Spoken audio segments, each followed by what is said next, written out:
우리는 지금 예수님의 행적 가운데 갈릴리 1차 사역 가운데 있는 일들을 보고 있습니다. 지난주 예수님께서 고향이었던 나사렛에서 배척을 받으신 후에 가버나움으로 이제 거처를 옮기시게 됩니다. 거처를 옮겼다라고 하는 말씀이 누가복음 4장 31절에도 나오고 마태복음 4장 3절 말씀에도 나오게 됩니다. 거처를 옮기시는데 지도를 한번 보세요. 지도에 보시면 나사렛에서 가버나움이 어디인가 위치를 한번 보시기 바랍니다. 이 가버나움이라고 하는 곳은 갈릴리 호수 서북편 쪽에 위치해 있는 마을인데 어업이 발달했고 또 어업뿐만 아니라 여러 가지 공업들도 발달했던 도시입니다. 경제가 활성화된 곳이다 보니까 인구도 많은 곳이었고 또 교통도 잘 발달한 곳입니다. 그래서 가버나움에는 큰 도로가 세 군데로 뻗어져 나오게 되는데 위쪽으로 북동쪽으로 다메섹으로 뻗쳐 있고 또 북서쪽으로는 시돈으로 뻗쳐 있고 또 남쪽으로는 예루살렘으로 큰 도로가 나 있는 곳입니다. 자, 이러한 번화한 가버나움에 예수님께서 거처를 옮기시고 이제 그곳에서 사람들을 가르치시고 계십니다.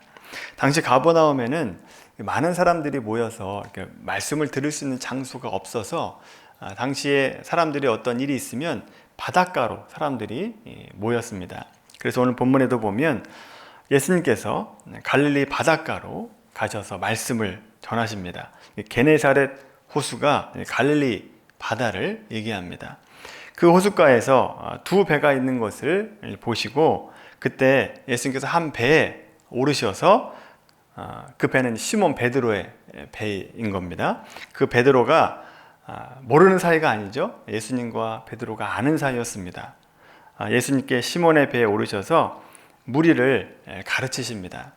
가르치신 다음에 예수님께서는 그 배를 띄워서 깊은 데로 가서 그물을 내려라 라고 말씀합니다. 보통 그물로 고기를 잡으려면 얕은 곳으로 가야 고기가 있는데 밤새도록 수고했지만 못 잡았던 그 베드로가 어부로서는 전문가였던 그 베드로가 예수님께서 말씀하시니까 다른 말 하지 않고 우리가 밤이 새도록 수고하였을 때 잡은 것이 없지만은 말씀에 의지하여 그물을 내리겠습니다 라고 해서 그물을 내리게 됩니다. 말씀대로 그물을 내렸더니 고기가 많이 잡히게 됐고 두 배에 가득 찼다라고 말씀을 하고 있습니다.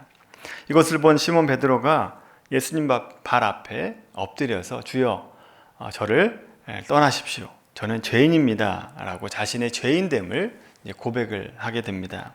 베드로뿐만 아니라 같이 있었던 안드레도 그랬고 조금 있다가 요한과 야고보도 그렇게 하게 되죠.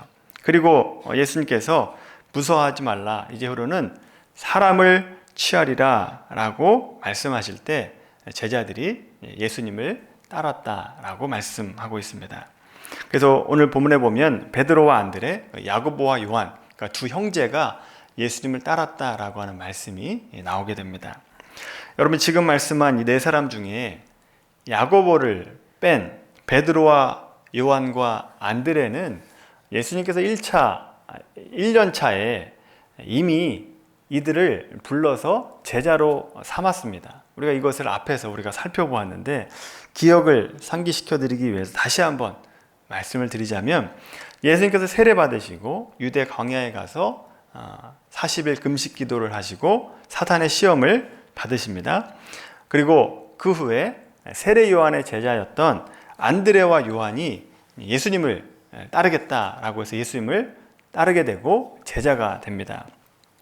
그 중에 안드레는 예수님께서 계신 곳을 본 다음에 자기 형제 시몬 베드로에게 가서 내가 메시아를 봤다라고 말을 하게 되고 그리고 베드로가 그 즉시 예수님 계신 곳으로 와서 주님을 따르게 됩니다.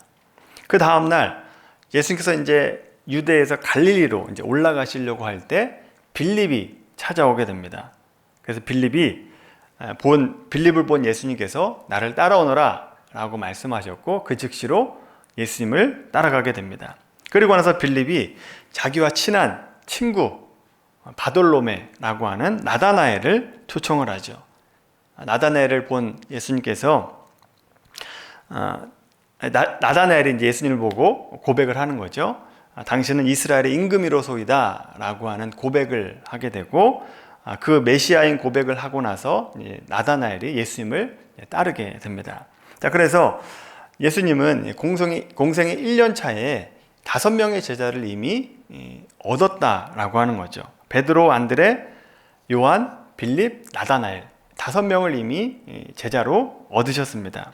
그 후에 성경이 정확하게 말씀하고 있지는 않지만 이 5명의 제자들은 예수님을 따라다니면서 가나에서 물을 포도주로 만든 기적이거나, 또 유월절에 예루살렘에서 성전을 청결케 한 사건, 또 이제 유월절에 예루살렘에서 이제 지내다가 북쪽으로 다시 갈릴리 지역으로 가시다가 이제 사마리아성 수가성 여인의 사건과 또 나사렛 사람들의 배척 사건을 아마 다 경험을 했을 겁니다. 자, 그런데 오늘 본문에서 예수님 공생의 2년째를 시작할 때 베드로와 안드레와 요한을 또다시 제자로 부르고 있다라고 하는 겁니다. 앞에서 이미 부르셨는데 왜 또 한 번 부르시는가? 왜 다시 부르시는가? 이들은 이미 부름받았지만 제자로서의 확신이 아직 없었을 뿐만 아니라 무언가 부족한 부분이 있었기 때문에 그렇습니다. 그들의 부족한 점이라고 하는 것은 유대인들이 다 가지고 있었던 그 메시아관과 관련이 있습니다. 베드로와 안드레, 요한과 빌립, 나다나엘이 처음 예수님께서 부르시고 찾아갔을 때 그들은 예수님이 메시아인 줄로 믿고 따라간 겁니다. 근데 당시에 메시아관이 어땠는지를 우리 지난 시간에 보았는데, 예수님께서 이사야 61장 1절부터 3절까지 말씀을 가지고 읽으셨을 때 1절부터 2절 상반절까지는 구원자로서의 메시아, 그리고 2절 하반절부터 3절까지 말씀은 심판자로서의 메시아를 말씀을 드렸습니다. 그 당시 유대인들은 구원자와 심판자가 동시에 임할 것이다 라고 생각을 했습니다. 그래서 로마 제국을 전복시키고 하나님 나라를 다시 이 땅 가운데 세우시고, 또 그렇게 나라가 세워질 때 우리가 그 나라에서 한 자리 차지하려고 했었던 마음을 가지고 있었던 겁니다.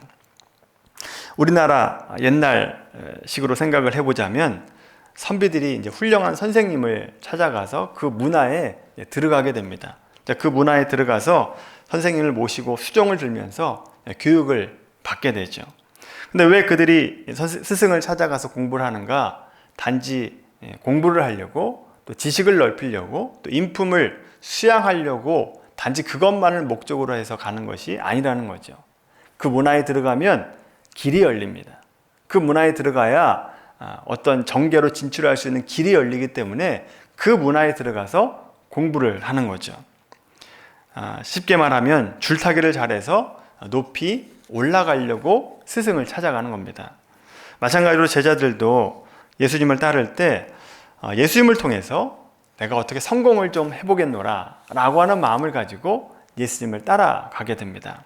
자, 그런데 예수님께서 하시는 행적들을 이렇게 쭉 보니까 자기네들이 생각하는 메시아와는 좀 다른 모습을 보이게 되는 겁니다. 제자들이 봤을 때 실망을 하게 되는 거죠.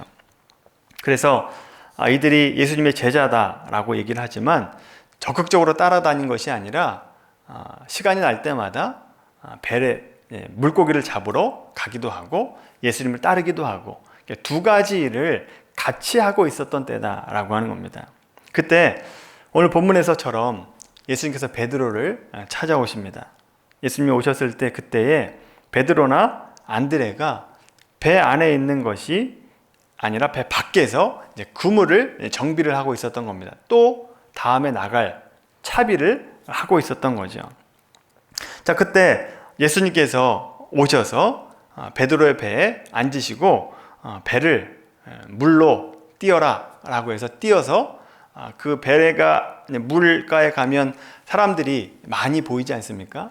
많이 보이는 그곳에서 사람들을 가르치시는 겁니다. 가장 가까이에 베드로가 있었겠죠. 가장 잘 듣는 자리에 베드로가 위치해 있습니다.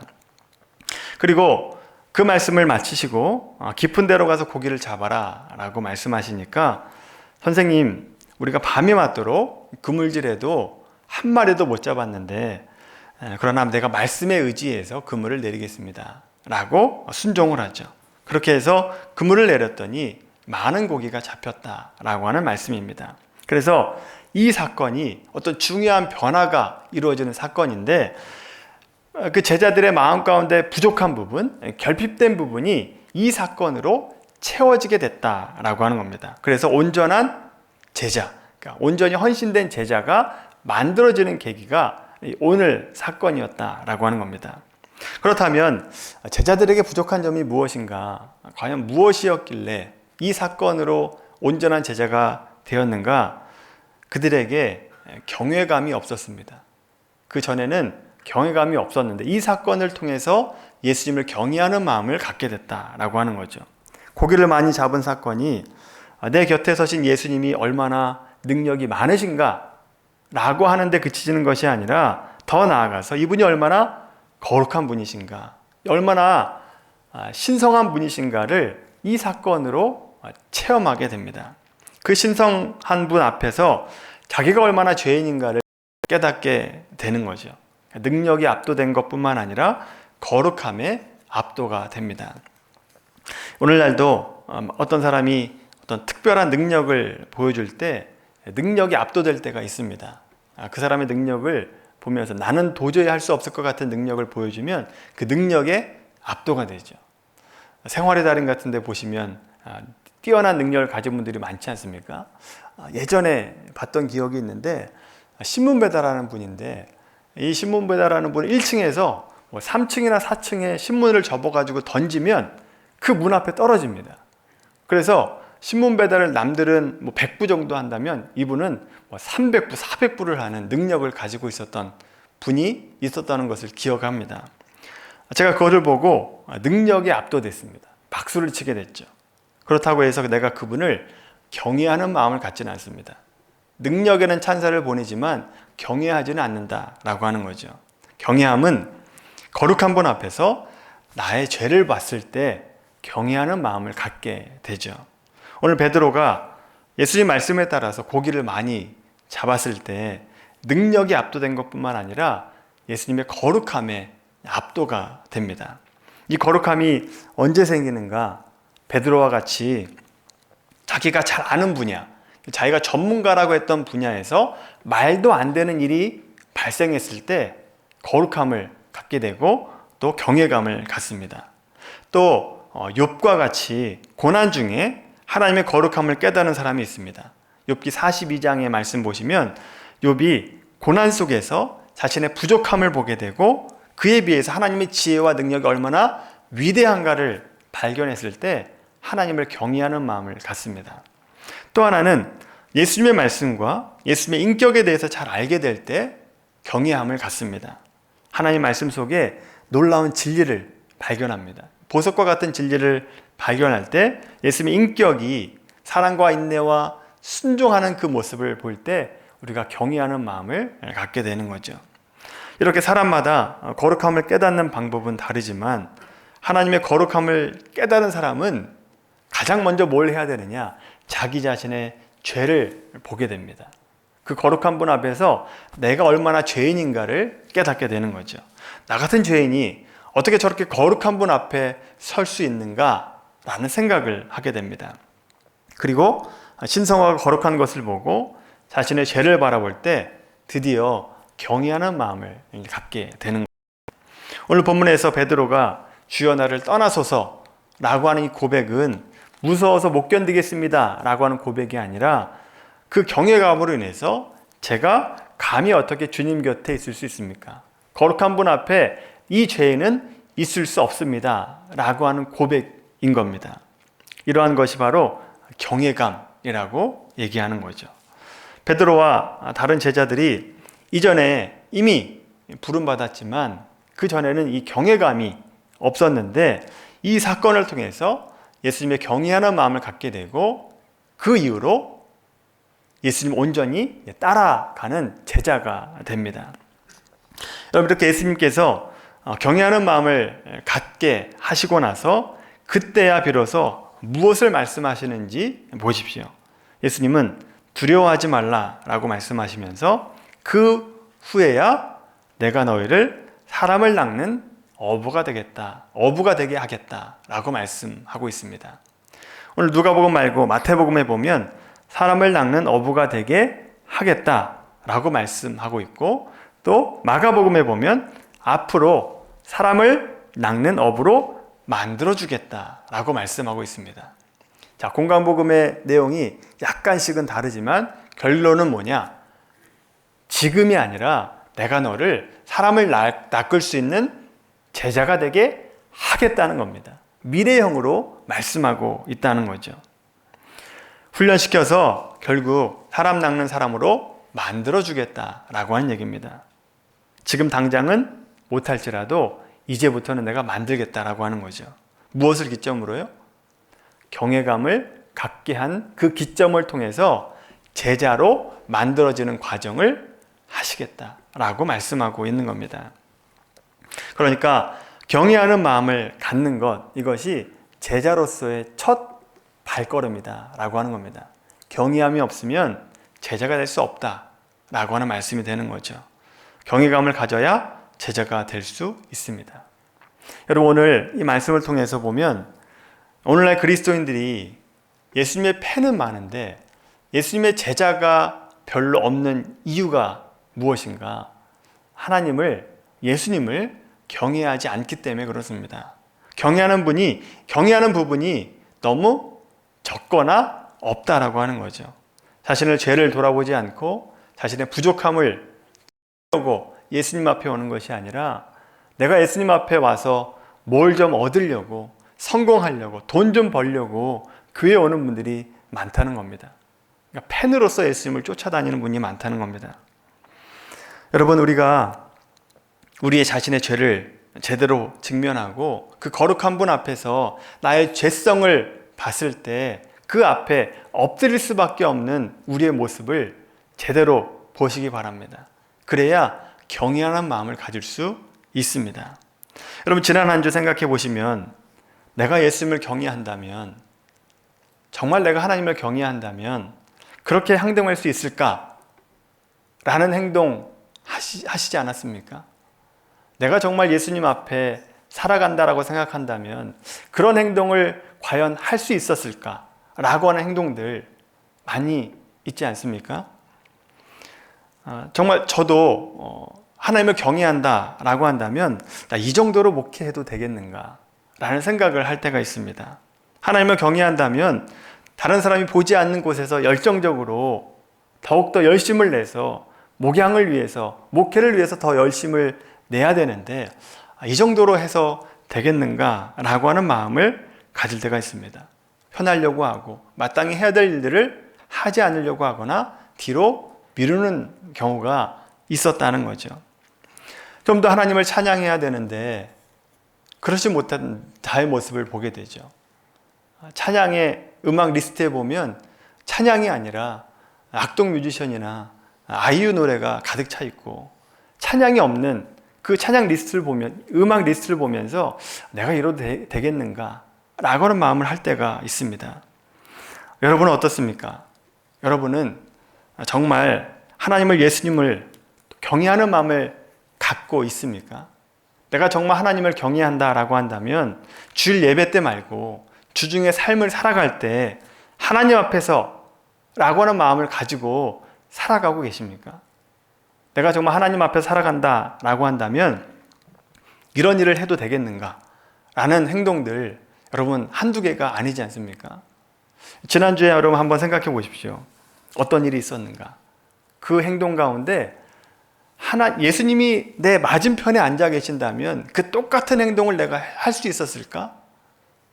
라는 행동들 얼마나 많이 있습니까?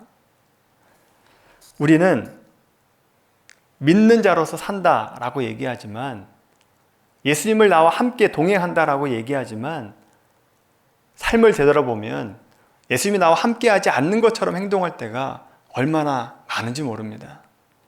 그러고 보면 제가 어렸을 때 우리 앞세대, 우리 앞에 세대 신앙생활 하셨던 분들의 생활을 생각을 해보면 하나님 앞에서 산다라고 하는 마음을 가지고 살았던 것 같아요.